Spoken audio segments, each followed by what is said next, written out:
Okay, so in our podcast today, we have Mr. Andrew James Palmer. Thank you for coming. Absolute pleasure. Delighted to be here. Thank you for inviting me. I would like to give the audience a little bit of intro about your experience and who you are. I mean, you've been in the industry, automotive industry, more than 41 years. Yep. 10 years in Qatar, working now as the executive general manager of Jetour and general manager of Oasis cars. Yep. And previously, you've been working for VW and BMW and many other brands. So a lot of experience in this domain. Yeah, a bit of a dinosaur, really, I suppose. But yes, a few years, I have to say. Enjoyable, though, of course. I mean, when we look at you, a very professional person with, a good title and everything. But then we look at the crazy video that you've done. Yep. That went viral. The rap song that you made? Yeah, that's a moment of madness, I guess. Ice Cold Andrew. It was created in a moment of most need for us. I think we were going through some really difficult times during COVID. And, everyone was down on their luck and business was very tough. And at that point in time, it'd been a really, really difficult year for us as a business and for me as an individual as well. I felt that we needed something to give us a little bit of a lift. I was walking past an Adidas factory store and there was a sale on and there was this yellow tracksuit that just drew me in and I just thought, you know what, I've got this idea and I think let's have a go. So I bought the tracksuit, I bought some items from the souk, some jewellery, baseball cap and stuff like that. And there was one car that I wanted to promote, and I rang my marketing guy. I said, Adam, you need to meet me at this location within the next 20 minutes. I've got an idea. You're not going to like it, but let's have a go. So, I gave him the basic concept that I wanted to do a really, really awful rap. It was meant to be bad. It was so bad that it actually turned out to be quite good. And it was at that point I realised, the power of social media. And it went from 0 to like 30,000 views within what felt like minutes. The video went viral. I need to be honest. You don't sing good. No, don't be offended. But it was. It's okay. It was okay. The whole thing was viral. The whole thing was meant to be awful. It wasn't necessarily meant to be the world's most polished rapper, but the idea was to make Qatar laugh. And I think I achieved that. People talked about it. They were sharing it.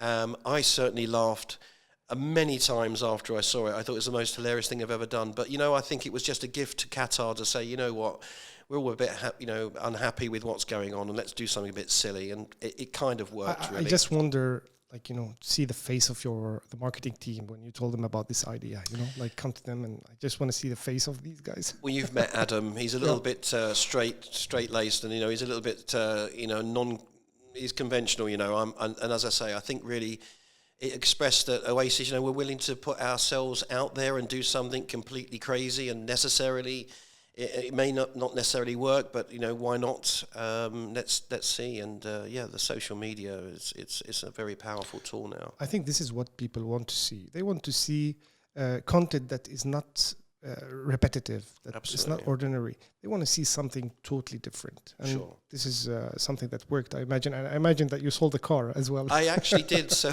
it sounds crazy, but I did actually sell the car within a few days afterwards.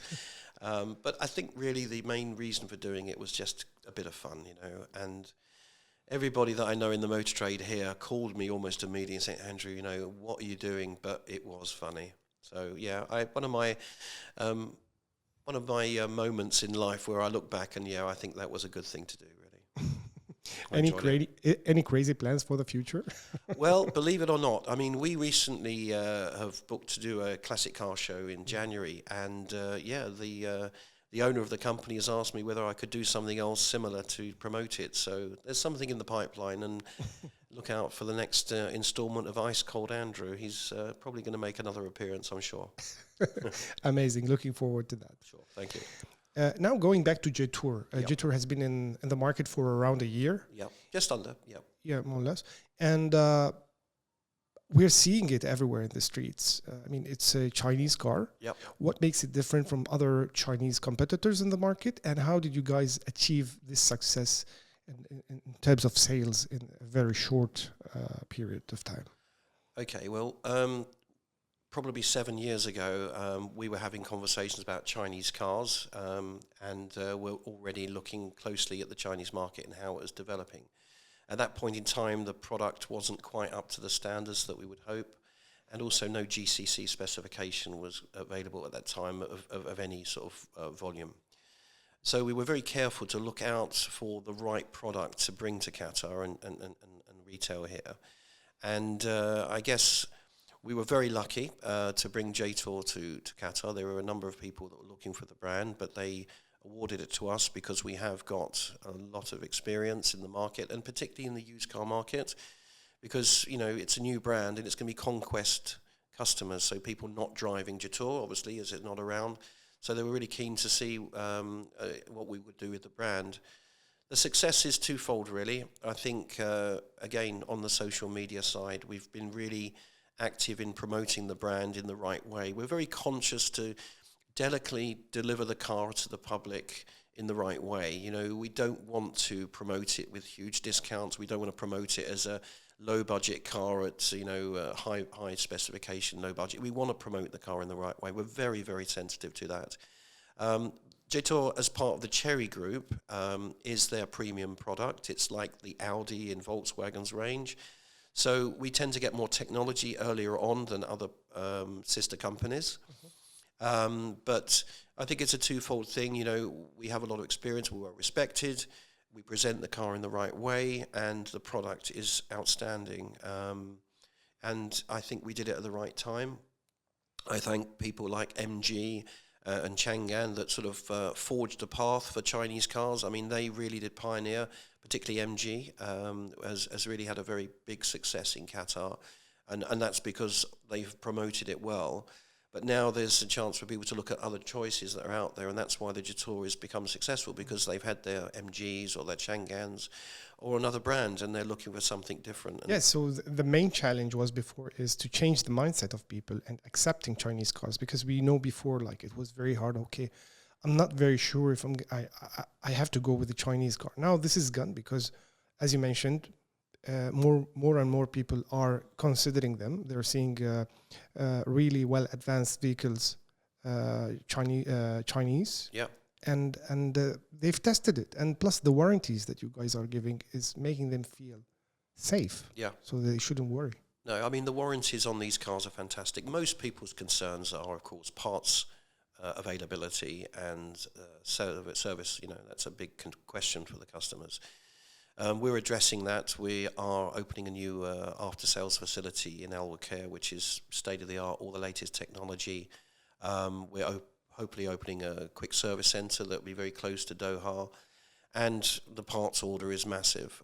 Jetour and Chery are going to be bringing a parts centre to Saudi Arabia, and it will be purely dedicated to the Chery brand and the Jetour brand. And, you know, attitudes have got to change, really, because there will be a point where there won't be much choice. The Chinese are going to dominate the car market. And, you know, I hear stories like Mercedes-Benz in the next 10 years may be just a technology company and may not manufacture cars because the quality of Chinese cars is so good. To give an example, I was in China a few months ago, and I was in an E200 Mercedes long wheelbase, and I was sitting in this lovely car with ambient lighting, and it was very, very nice. The next evening I was in a BYD long wheelbase, and actually I couldn't tell the difference. They were exactly the same level of quality. And when I asked the driver how it was, he said to me he'd done 158,000 kilometres and as yet hadn't changed his brake pads. It was an electric car, of course. So I think attitudes are going to change because there will be less choice. You know, we don't have as much disposable income as we did 10 years ago. So, you know, the choice is out there. Cars have become expensive. And, yeah, I think just overall the quality of Chinese cars is improving massively. It's twofold. It's twofold. But, I mean, when we look at the car from the outside, the statics, let's say, it's very good. And in some cases, sorry to say it, but Chinese copy certain designs of certain existing brands. Yeah. We cannot deny this. Regardless of how the car looks, what about the performance? What about the performance of the car itself, like from engine size? Engine size. Well, in China, the taxation on cars is such that they don't have that many large engine cars. So most of the vehicles out there are 1.5, 1.3, and 2 litre.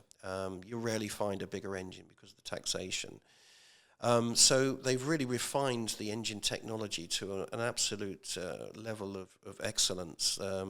Chery as a brand has won many design awards for their engines using turbocharged technology and extremely fuel efficient. I mean, we have a 2 litre engine that's 257 horsepower.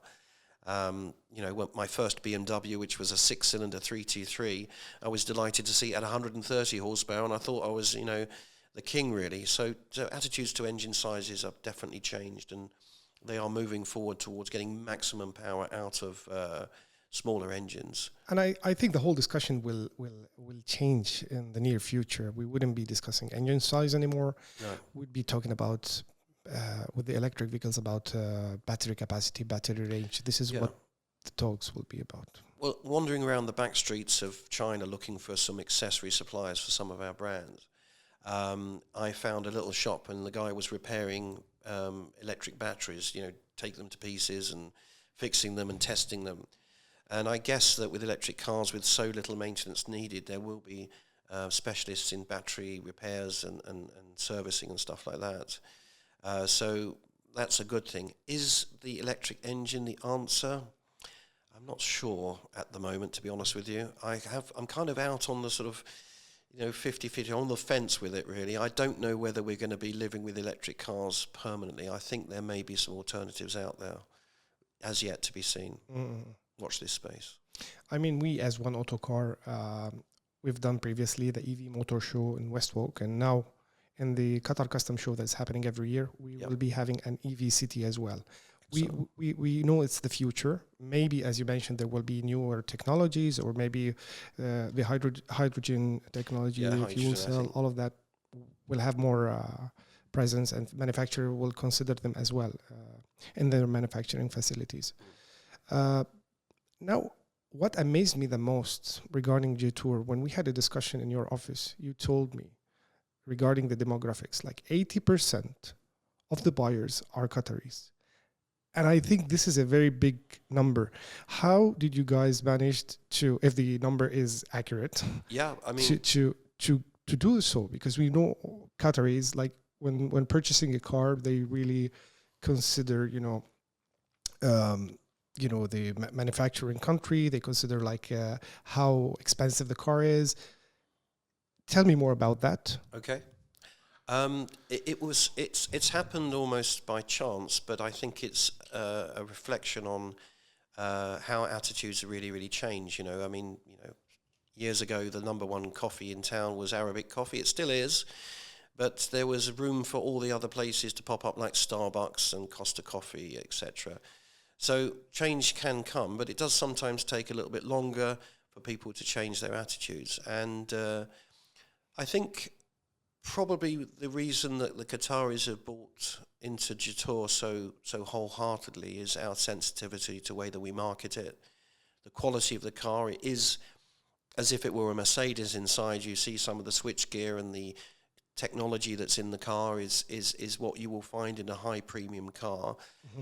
And I guess, the Qatari population is probably feeling a little bit sort of fed up with paying an awful lot of money for their cars and not getting decent warranties, not getting decent service packages. And, I think they've voted with their feet. I think they've seen the value in the product. They've seen the way the car is presented. And I think, it's a tempting proposition. To be honest, personal opinion, I think the cars are amazing. I really love them, dashing, and also the new model that you guys are going to launch, the T2, that looks very similar to... well, again, this is Chery's manufacturing partner for Land Rover and Jaguar in China. And, of course, if you were asking your friend to help you build something, he's going to learn something from you, of course. And he'll go and build his own thing. If you're building a shed in his garden, next week he'll be building his own.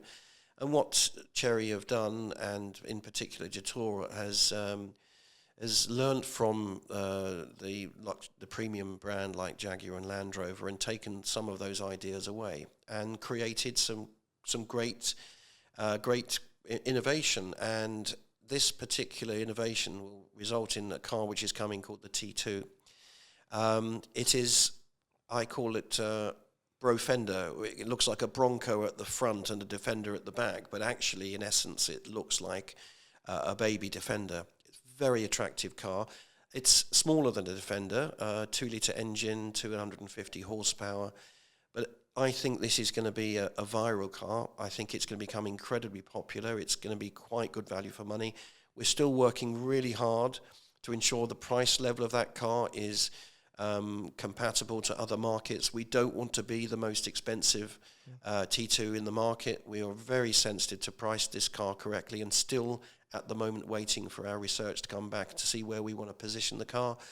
But it is going to be very, very successful. When do you think approximately you will do the official launch for this model?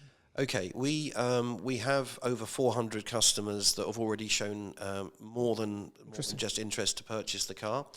And we are very sensitive also to making sure that customers get the cars, not resellers. We don't necessarily want to see the car in Salwa Road, day 2 of the launch. You know, we want people to be enjoying this car themselves and not making any commercial activity around it. But the Qatar Classic Show, which is, I think, in the 15th or around the middle of January, is when we will officially introduce the car to the public en masse. Interesting. I'm so looking forward to see the car. I'll be present in the launch for sure. You'll be most welcome. I've actually seen the car, and I've also decided that I'm going to take the plunge and get one as well. So, yeah, it's going to be a really, really seen on the streets car, and that's what it's all about, getting the car on the streets, not being too expensive, offering a good service, and letting the public make the decision, you know, and I'm sure it's going to be successful, very. Now what we are seeing in terms of, the buying process of a car is changing very fast. Yeah. I mean, I've been meeting with multiple dealers here, official dealers in Qatar. And many of them, they already have the option to sell the cars online. You can buy it full online. Yeah. Or make a down payment. You have this option as well. So it's a new trend. It's a new direction that everyone is taking. And even the mother companies, they're enforcing this by giving maybe the dealers here the cars in a lower price to push them sell it online rather than versus offline, like online showroom visits. Does Jetour, are you guys considering as well selling your vehicles online? Do you think it's something in the roadmap? I think as we're building the brand, you know, we want to go back to the true values which customers deserve. When I first came to Qatar, I was amazed at the quality of hotels here and the standard. I remember going into a cafe I'd never heard of before called Angelina's, and I couldn't believe the selection of cakes and how immaculate they were presented. And I thought, wow, this is incredible. Yet, you know, the used car business in Qatar, there is some work to be done. There is some improvement. I don't feel the customers get the service that they deserve when they're spending a lot of money. I work very hard with my team to employ and train the right sort of people that are customer-centric, and they are empathetic towards the customer, and they are knowledgeable. And to build an experience that customers would talk about, it's really important because I feel very strongly about the level of service our customers deserve, you know, and I feel that they're not really getting the experience they should do. Online takes away a little bit of that personal involvement. Yes, we will do it. I think it is something ultimately that will happen, and I think COVID demonstrated the increase in online shopping, especially in Qatar. It's become something now that people are doing. You only have to go to Aramex to see how busy they are to know that, you know, there's a lot of demand for shopping online. But I still feel that to build the brand and to give it the value that it deserves, we need to really promote proper retailing, you know, customer experience, making people experience the car, you know, test driving the car, experiencing the car. These are all important to us. I think the Qatari market's still new in this field. I don't think many people are considering to buy a car online. I mean, it's good for you guys or any other dealers to get this option, because some people they want to do it as easy as possible from their comfort of their home. But personally, if I'm gonna buy a car that costs a lot of money, I would rather see it physically and rather than getting it and then return it. You're paying a lot of money. You're not buying a T-shirt. No, so I understand that. Yeah, I think you've got a couple of conflicts to deal with as well. As I was going to say at the beginning of this topic, it's a Chinese car, and you have some objections to overcome, and that will need to be done. You can't do that online. You probably could sell a GX Land Cruiser. It's something that everybody knows, and but again, I think we're not quite there yet. But ultimately, will happen in Europe. I think 40% of car sales are done online without even seeing the dealer. Will we get to that level? No, because I think here people like people.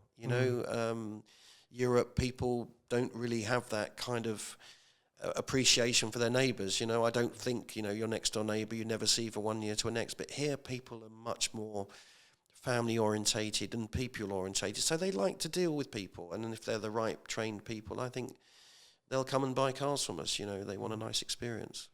I really like that you raised this, because this takes me to another question. Like the Qatari market versus the UK market, how different it is when it comes to buying a car? It's no different in many respects. You just gave an example of the online shopping. Yeah, but actually the process is the same. People do their homework. Certainly our customers now are doing a lot of homework online. We have to be expert with our product. We have been caught out by customers that actually do know a little bit more about our product. And that was a good learning curve at the beginning, because, there is some customers out there that do a lot of research, and the internet creates transparency. You can price compare, you can establish all your buying motives are satisfied by looking online. But, I would say that the difference is mainly obviously volume and choice. And the internet, yes, in Europe and America, the internet is very powerful for buying cars. But people locate, use cars here. They'll go online. They're very used to using all the famous platforms for that, yours included. So, but I think the important thing, the difference is, and this is what I said earlier, I want to create a experience that equals one of the world's best airlines, Qatar Airways. I want people to feel they're getting an experience that they've never had before. And that's why it's really important that we still get to speak to our customers face to face and demonstrate to them true hospitality and professionalism in a retail environment such as cars. I think this is a very important point you just mentioned, because customer service is crucial, because when someone has a bad experience, word of mouth, the market is very small, so you'll have a bad reputation, and vice versa. If you have a good customer service and they had a pleasant experience, they will also tell their friends and the people that they will be recommending. So this is very important. As they say, if you have a bad experience, you'll tell 10, 20 people. If you have a good experience, you tell one or two. Yes.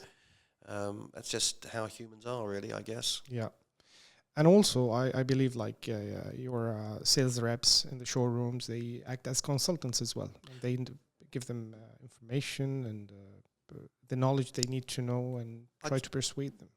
Consultant, we're good listeners. We've got 2 ears and 1 mouth, so we do listen to our customers. We're very keen to let them share with us their needs and wants, and then hopefully marry it up with some of the products we have. So that's why we spend a lot of time every day training our sales team, role plays, handling objections, and really just trying to be knowledgeable and experts in our field. Mm-hmm. Andrew, the market is very small.